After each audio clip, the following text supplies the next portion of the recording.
Pittsburgh Steelers fans, welcome to another episode of the Steelers post-game show. Holy Hey, and it's a disaster starting the show as it is a disaster on the Steelers playing field. Sorry about that. And I'll tell you what, the Steelers lose in heartbreaking fashion, 33-30, game-winning field goal by the San Diego Chargers. I said San Diego again, did it all week. Might as well continue. It's the Los Angeles Chargers.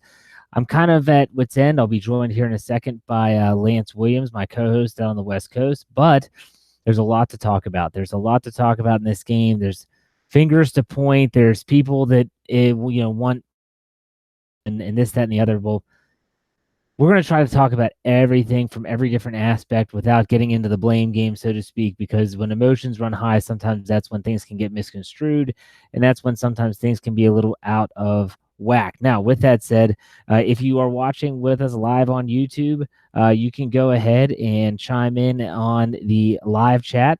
We will certainly answer as many questions as you can. I'll have to talk with Lance and see exactly what he wants to do, but we were talking about not doing grades so much, but just kind of answering questions. This is the first time the Steelers have lost back-to-back games since I believe the 2016 season, and now they have a tough road ahead. For those that have been paying attention, now they go to Oakland, a place they haven't won in a very long time, and now you're looking at after that, you go to Oakland, you come back, you have the Patriots, then you go to New Orleans, and then you come back for the Bengals to finish out the regular season. This was a game that the Steelers absolutely had to have. And I think in what I'm seeing in the live chat right now is kind of what I'm thinking. And that is that I said this on Twitter. I run our Twitter feed during the football game, is that I'm not one to blame officials anytime at all. But I will say this. These officials were way too involved in the outcome of this game for my liking. There are always missed calls. There are always blown calls. But I really, really, really did not like how the calls that were missed were blatant and really turned the tide of this game. And it was kind of driving me nuts when I'm listening to Chris Collinsworth talk about how Anthony Lynn is such a tremendous motivator. And what did he say at halftime? No, they had a tremendous second half defensively. They looked like they were frustrating the Steelers. Offensively, they started to get the running game going again. Pittsburgh's defense didn't look as stout in the second half, but at the same time, the momentum started to change when all of a sudden these penalties were just absolutely killers for the Steelers. And you can talk about the false start in the first half. You can talk about on the kick return for a touchdown, the non-call on the block in the back. You could talk about what I thought were the phantom holding calls. I didn't see Alejandro Villanueva's holding call on the screen pass. That seems kind of ridiculous that you'd have a hold on a screen pass. But I did think Ramon Foster's hold on James Conner's, it's like a 20-yard run. That was a really, really big play.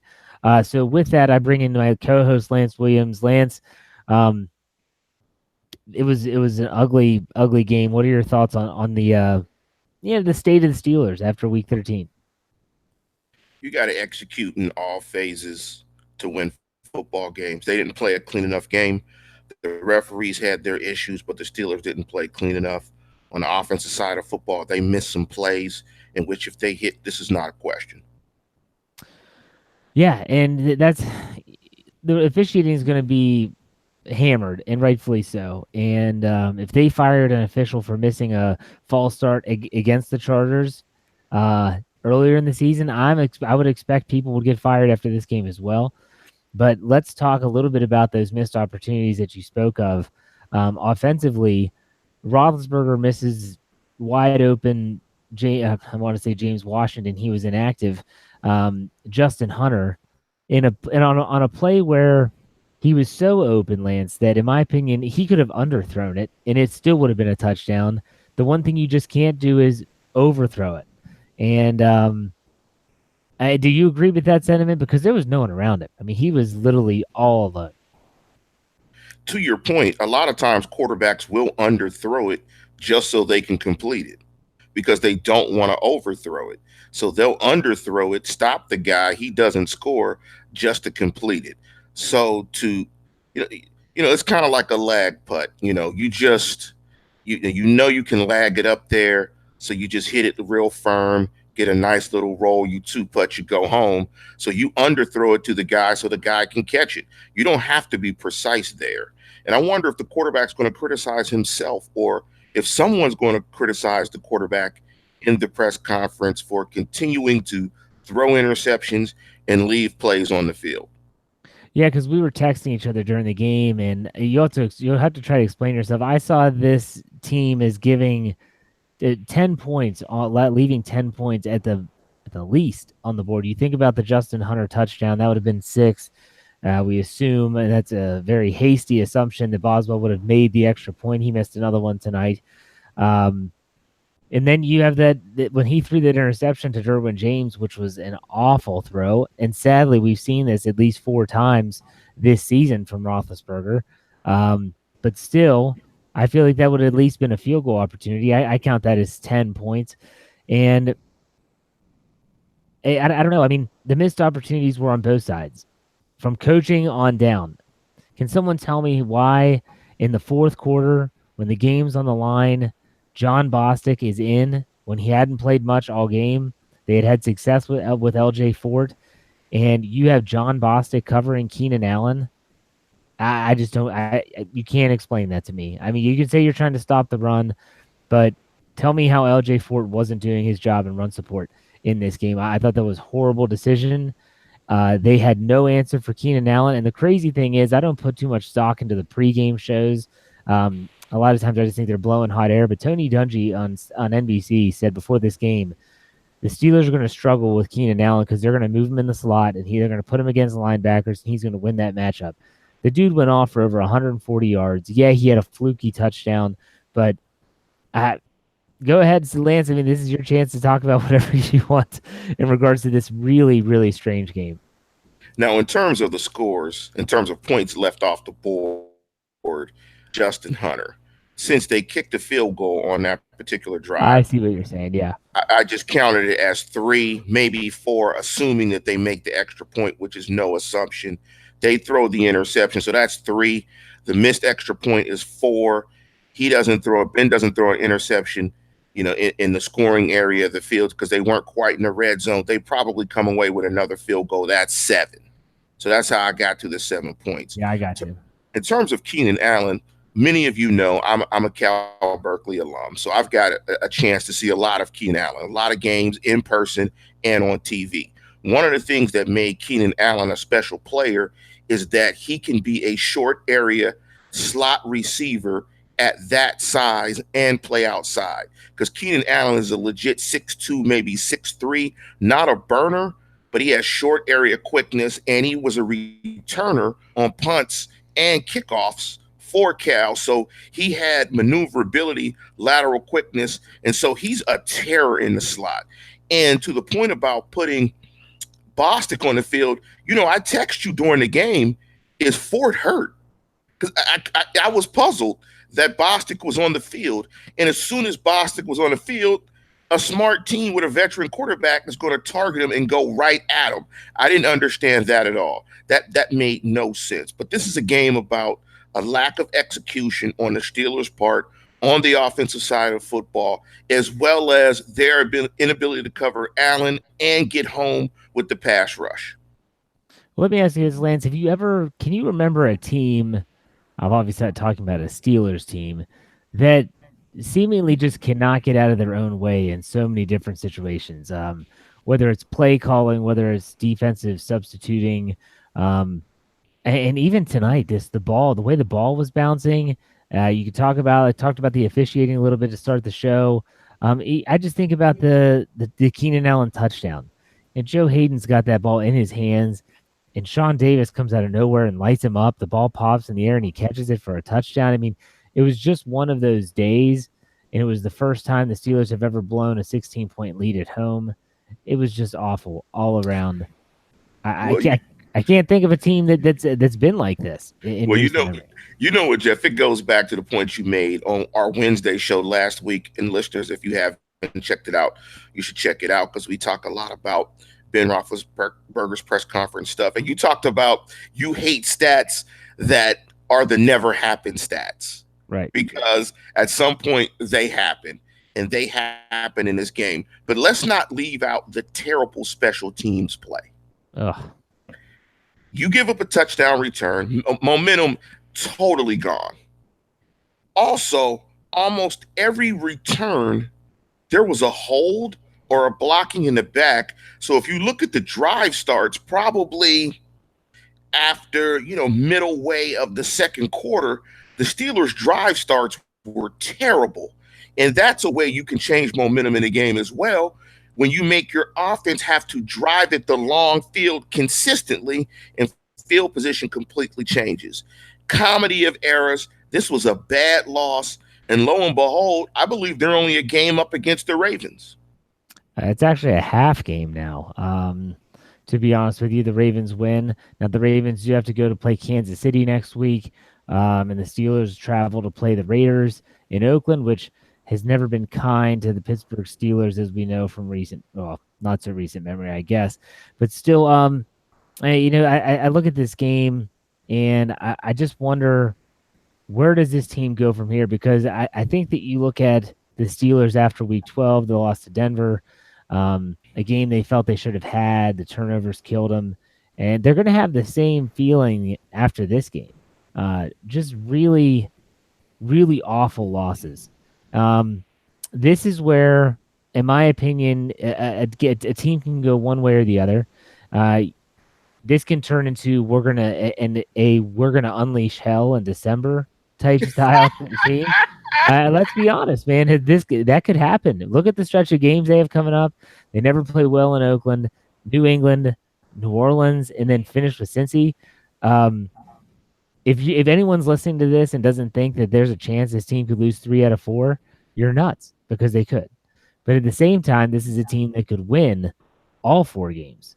And I'm being completely honest, because think to yourself, Lance, Carolina might be the only game this year that I feel that the Steelers have put a 4-quarter performance on the football field. Do you agree or disagree? I agree. Me and my dad were talking about this as we watched the game.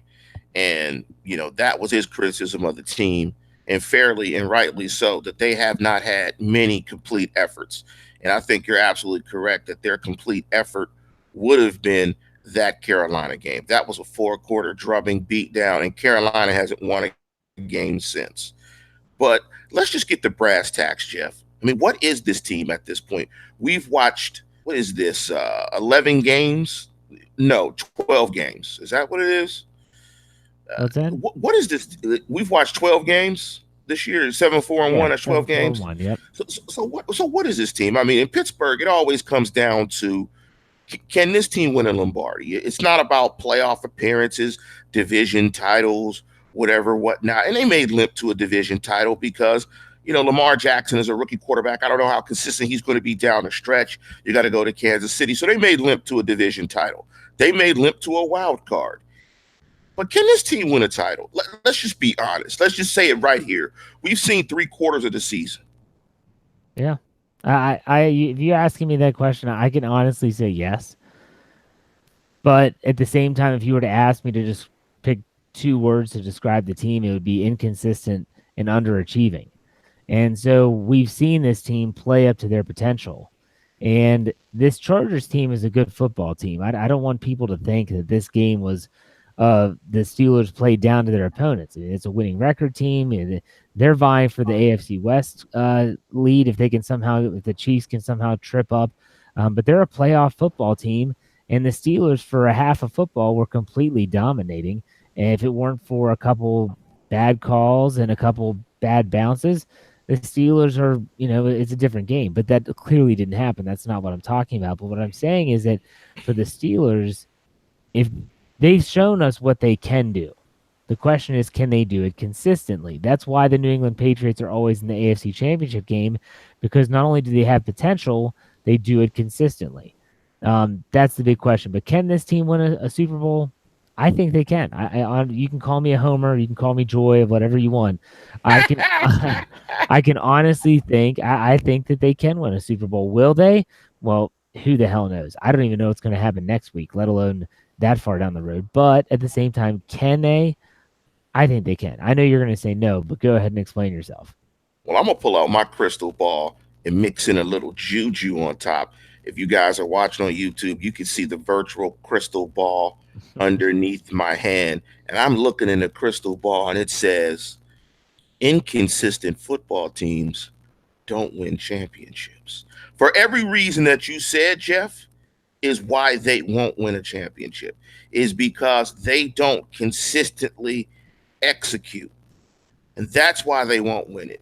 They don't consistently make plays that they should make, and they are leaving meat on the because they are not a consistent football team, they will not win a championship. And because they don't get turnovers and they don't take the ball away, what was needed in this game was a takeaway. The defense needed to make a play to take the ball away, to just change the momentum in this game. The momentum, it was downhill. They needed to get home. Like you said, and turnovers are weird. In some situations, Sean Davis, most situations, is not going to knock Joe Hayden out and they don't get a turnover there. Or the play where Watt on the screenplay gets there a second late, the ball bounces in the air, and he can't make a play. But this defense is not taking the ball away, and the offense is leaving meat on the bone. And they're just inconsistent. And that inconsistency is what will get them beat as they take the step to try to get the seventh Lombardi. So right now, I say no, unless they can really clean it up and be consistent, take care of the football, get people off the field, start getting takeaways, and start being a balanced offensive football team, because now it's shifted. They are just placating the run. And I'm not saying that cost them the game today, but now they're placating the run. Now it's gunslinger mode Ben now. And I don't know, gunslinger mode Ben, inconsistent on offense, inconsistent making plays, no takeaways. I don't know if you put all that mix together. And I don't think the crystal ball says 7. You see that 7 YouTubers?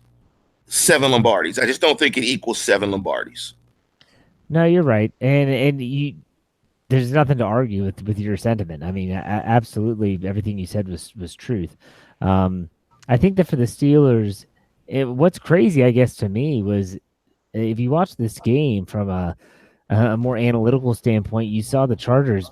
They came into this game saying, "We're going to stop the run," and they loaded the box on more than one occasion. And basically, it looked like they were daring the Pittsburgh Steelers, who had just thrown the ball over 50 times the week prior, to throw the ball. And now the Steelers did mix in. I think Connor finished with 15 runs for something like 60 yards. But it was really strange. It's almost like the Steelers weren't expecting that. Juju Smith-Schuster was pretty much held in check. Now Antonio Brown got his. I mean, he went for over 150, I think, and a touchdown. But like you said, it's the inconsistency. This team goes through lulls offensively, where they're breaking off chunks at a time on one drive, and the next drive they can't get out of their own way. It's crazy. This is something that living in Maryland, you hear a lot about. Obviously, the Redskins and the Ravens. And one of the coaches it's always brought up when you're talking to Redskins fans is Hall of Fame coach Joe Gibbs. And Joe Gibbs once said that a football game, win or lose, can be boiled down to something like 4 plays. That's something that he had always said. And I think that's very true. And I think one of those plays, maybe even 2 of those plays, were the holding calls on the Steelers that negated some really big first downs, would have kept drives alive because it put them back behind the sticks, and they didn't get first downs and punted the ball away. And that's just my theory. You're entitled to your own opinion, but yeah, I think if it's boiled down to a few plays, those are one. And I'm not talking, I'm not saying that the holds, whatever. The refs are going to get a lot of heat from this game anyways. And Mike Tomlin was absolutely furious after the game, saying that he has given too much money to New York as it is. He's not saying anything. But so, yeah, for me, those holding calls were crucial, Lance. Is there any other plays you could think of in terms of, what Gibbs said, how there's 4 plays typically that could swing a game one way or the other? I'll give you my 4, Jeff. Well, the 4 is the miss to Hunter. That's one. The hold on Ramon Foster. That's another one. Um, the special teams touchdown is another one. Um, what's another one that The I'm thinking? interception. The interception is another one. That's those four. You can pick those four, and I tried to pick those four because they don't include the officials, Right. Well, right? was the bobble was the Joe Hayden could be interception before he got lit up by his teammate? Was that a third down play? Do you remember? I can't remember off the top of my head. I'm not sure. I'm Because not sure. if it was, I would almost put that one on there too. Because if you think the odds of him catching that football, if it hits the ground, they're holding him to a field goal. It's a different Right, situation. It's right. yeah. But it illustrates Gibbs's point that this game turned on a couple of calls. Let's just say, to start that drive that started the third quarter, they don't get that hold. That's points. I mean, at worst, that's a field goal. I mean, which changes the complexion of this game. And if they score a touchdown on that drive, the game's over. It's 30-7, game over. Wrap it up. They're 8-3-1 at that point. It's game over. Uh-huh. Tough game. This is a very tough game. Traveling to Oakland, I'm not going to the game, listeners. I live out in the West Coast, but I'm not going to go to the game. I've seen them lose in the West Coast every single time that they've been here for the last maybe 15 to 20 years. I've seen them lose to the Niners multiple times and the Raiders. That's going to be a tough trip, regardless of the record of that Raider team. Cook, the tight end, is fantastic. They still have a good quarterback.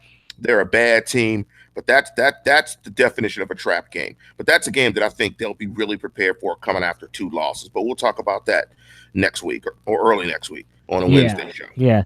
Well, another sentiment that's going on in the live chat, which is just going berserk as expected, is accountability. That no one's disagreeing with what we're saying, Lance, in terms of the inconsistency and the underachieving nature of this football team, but they want to know, who do you hold accountable? A lot of people are pointing the finger at Keith Butler, some at Danny Smith, some at not too much at Randy Fichtner. But Ben Roethlisberger, Mike Tomlin, obviously he's always catching heat. And for me, this is on everyone. This was a team loss. You always talk about team wins. This was a team loss. Every single player in that locker room probably had their hand in this defeat tonight. Whether it was one of the myriad of penalties on special teams, missing their assignment on the punt return touchdown, interceptions thrown, interceptions dropped, blown coverages where Keenan Allen was by himself. Not sure how that even happens. I know that everyone wants to find one person and say that's the guy, and it's been going on probably as long as history of civilization, that they want to find one person and say let's get him so that we got someone. But I don't think this is a game where you can pinpoint one person. Can you, Lance? No, as much as I want to, as much as I want to blame the guy's number jersey that you have on, I can't. I can't. I can't blame number 7. There's enough bad football to go around. Curious coaching decisions, a challenge when you're going to go for it on fourth down and run the ball and lose a timeout. Dumb stuff like that made no sense. So there's enough blame to go around. Fichtner might be the one guy you could absolve, but why they don't get to the run earlier, you could nitpick that. Yeah, I mean, there's just enough to blame all over. I don't know. I mean, this team is what it is. It's a pretty good team. It's probably not an elite team. And, the best teams in the AFC are the New England Patriots and the Kansas City Chiefs. It might be New England now that Kareem Hunt is no longer with the Kansas City Chiefs. And that's another, topic for another show or anything.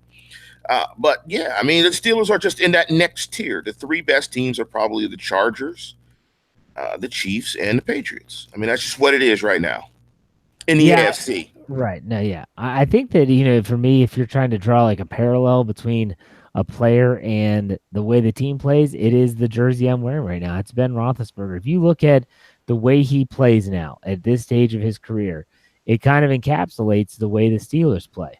There are times where he throws absolute dimes out there. Beautiful passes where you're just thinking, wow, what a throw. And then there are times where, look at the interception today. Look at the interception at the end of the last of week 12 where you're thinking, what the heck was that? And that's this team. There are times where decisions are made, and you're like, man, what in the world? And then there's stretches of play where you're thinking this team's going all the way. I think that's if I'm going to draw a parallel between the way the team plays and a player individual, it's Ben Roethlisberger, and it's not yeah, they go as Ben goes. I understand all that. I'm just using as an example that the Steelers are just so freaking inconsistent, and that's what needs to change if they're going to get this thing right. And I know that a lot of Steeler fans are saying, "What?" I'm reading it as we speak. Um, why are we wasting our time? This team's not going anywhere. Yada yada yada. I don't know. Well, let me Look, dispel that. yeah. Let me dispel that, Jeff. It's as much as we think we can predict the future. I got my crystal ball, and listeners, you need to mark the tape right now because Jeff kind of criticized Ben Roethlisberger. So you got to mark the tape right now because that was kind of a Ben Roethlisberger criticism, and it was astute because I believe what you said, Jeff. His inconsistency does it kind of exemplifies what this team is. But the reason you watch the games is because no matter how much I think I know about the team, or Jeff, or you, or anyone else in the media, you got to play the games. You got to play the games. I mean, things may change. Everything that we're complaining about now, it can change. These things can change within one game. They get hot, they win it. It's just like when they were the sixth seed. Nobody thought they were going to win a championship. They got hot, they won a championship. So things can change. The odds of them changing, I don't think, are very likely, but they could change. And because they could change, is why you have to continue to watch. Yeah. And look, I'm a huge fan, and that's how I got into this thing in the first place. But clearly, this is to be turned into a job. And so, Lance and I, and all my writers at BehindTheSteelCurtain.com, we're going to be with you no matter what. So we hope you continue to listen and read and interact and do all that good stuff because this team, like you said, they can turn it around. They absolutely can turn around. Now, the one of the biggest concerns for me moving forward is the health of this team. James Conner going down with what looks like a high ankle sprain is not good. That does not. That's one position that you can't afford to lose your starter. It's probably that position. Justin Hunter went down the shoulder, but you're thinking, okay, whatever. James Washington will start in his place next week. You're not losing production either way. But James Conner going down, Lance. I mean, you're looking at Jalen Samuels and or Stephen Ridley as your 1-2 punch. That's not good. That's not good. I don't care who you're playing. It's not a good recipe for success. That's not a 1-2 punch. That's a bob and a weave. That's defense. That's not even punching. But the thing about it though, if that's your 1-2 bob and weave, that just means Ben's going to wing it even more. That's more of an excuse of Ben winging it 50 plus times and them possibly or probably losing the game when he does that. That's the thing. But we got some questions, Jeff. I know we got some questions on the live chat. A lot of venting. We have a lot of venting going on. Not a lot of questions, believe it or not. People are pissed, as they should be. You blew a 16-point lead at home. The first time the Steelers have ever done that. And the crazy thing is I had our buddy Dave Schofield, who is the stats geek of BehindTheSteelCurtain.com. I mean, he had looked up a lot of stats on how the Steelers at home, because I was thinking, and I sent him a text and said, man, when was the last time the Steelers lost a home primetime game to a team that wasn't the Baltimore Ravens? And he looked it up. It was a 2013 game against the Chicago Bears. I want to say it was in week 3. And I was actually at that game. I was selected as the NBC fan of the week. And I got to go to Pittsburgh. I got great seats, was down on the field before the game, was all weekend on the Sunday Night Football bus and stuff. It was really cool. You gotta tell that. You gotta tell that story. Wait, just briefly. How did you win that? You can't tangle that out there and not give us some details. I was the NBC fan of the week. I went to see the game. Yeah, no. Well, I had my own website before I joined Behind the Steel Curtain staff, and it was a very small website, but they were looking for diehard fans that would be a good representation of the team. Um, and so they sent me a message on Twitter, and I thought it was a joke at first. And turns out it wasn't. It was NBC, NFL, and NBC. They were looking for Steeler fans to represent the NBC brand, and so I got to go up. So actually, I got this jersey for free. Actually, that's why I wear it. It was a good time. Had a really good experience. Got to go to the original Permane Brothers in the Strip District, and we had a little. Um, there were some Chicago Bear fans there too. We had to make a sandwich making competition, and it was a good time. Had a great time. The game sucked. Steelers played like crap. Jay Cutler and the Bears won. And I remember all the Bears fans moving down to the front. It was bad. But anyways, that was the last time that the Steelers lost a home primetime game to a team that wasn't the Baltimore Ravens. They were 10-3.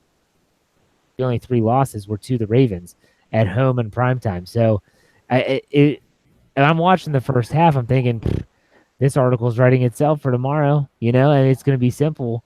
The script is following everything that's supposed to happen. And the second half happened, and the wheels just completely fell off. Jeff, So, I thought you were going to say that's the last time I ate a sandwich that unhealthy. look, if I'm at the original Permanis, I'll have a sandwich that is that unhealthy. But the chain Permane brothers are just not as good. I don't know if you've ever been to one. Um, I didn't not even as know good. they have a chain per Manny's. Oh my gosh, I didn't even there's one in my hometown of Maryland now. really. Oh, that's Yes, terrible. and it's not That's good. I went terrible. there and it was bad. It was really I used bad. to I used to go to the one in Oakland. Anybody that went to Pitt knows where the one in Oakland is, right by the newsstand where they sell the newspapers and magazines. I used to go to that one. Pepe's is better. I'm a North Sider. I'm just biased.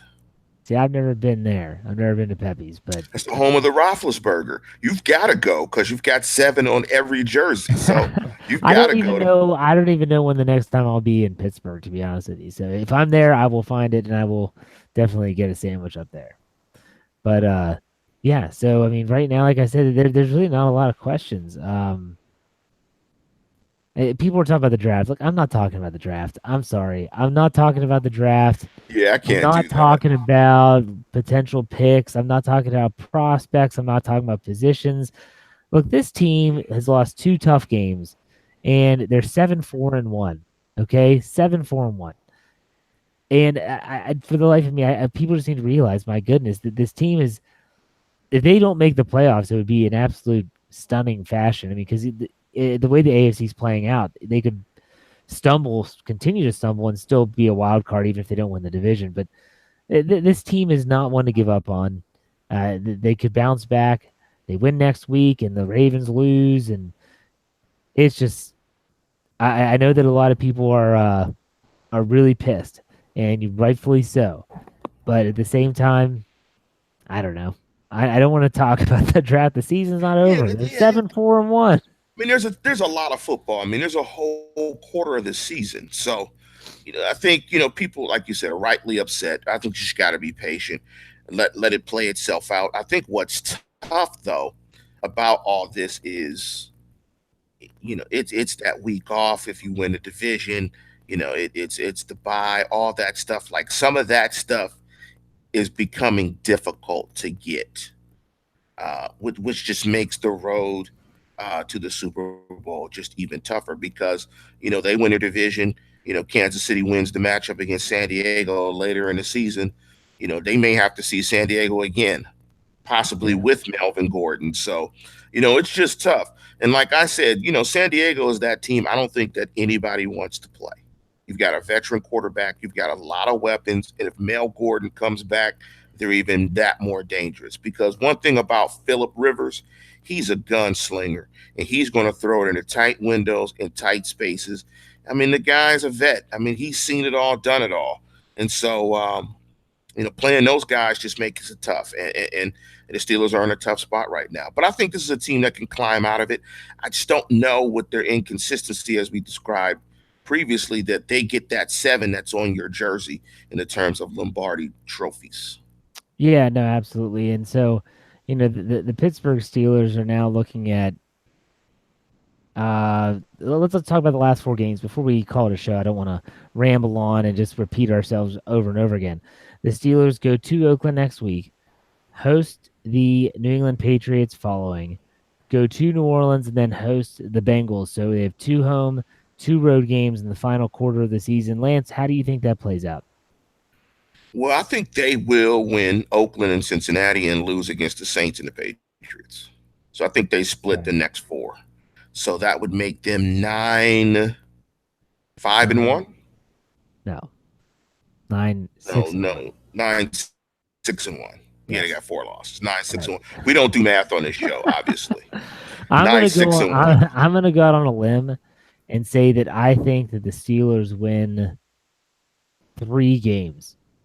Now I'm not sure which game they steal because I agree with you. I think Oakland and Cincinnati are wins, but I think they steal either New England or the Saints. I mean, we watched the Saints. I've watched the Saints on Thursday night, and they looked very human. We'll just put it that way. Now they weren't at home. I get that, but they looked very human. They look very Pittsburgh-esque, so to speak.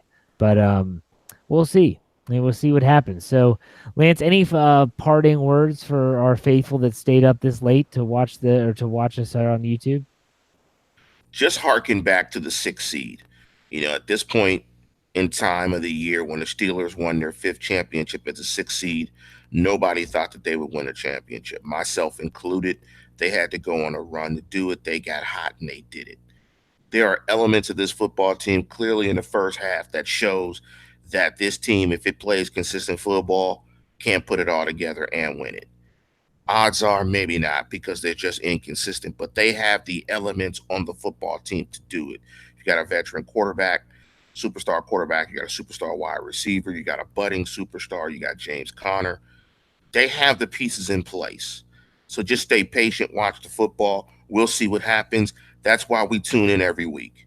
Absolutely. And so for all those people out there, make sure you check out behindthesteelcurtain.com for all your Pittsburgh Steelers needs. We'll have a ton of updates after this game. There'll be a lot of talking points, a lot of commentary, a lot of features.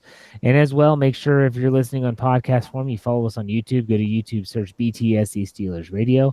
Like and subscribe our channel. We appreciate that. And then also on our audio podcast platforms, that's Stitch, that's Google Play, that's Art19, iTunes, Spotify, you name it. Search Steelers. You'll find the Behind the Steel Curtain logo. And make sure you subscribe. We appreciate all the support, Lance. I thank you for your time. For those that stayed up late to join us, we appreciate it as always. We'll see you this week. Let's have a full slate.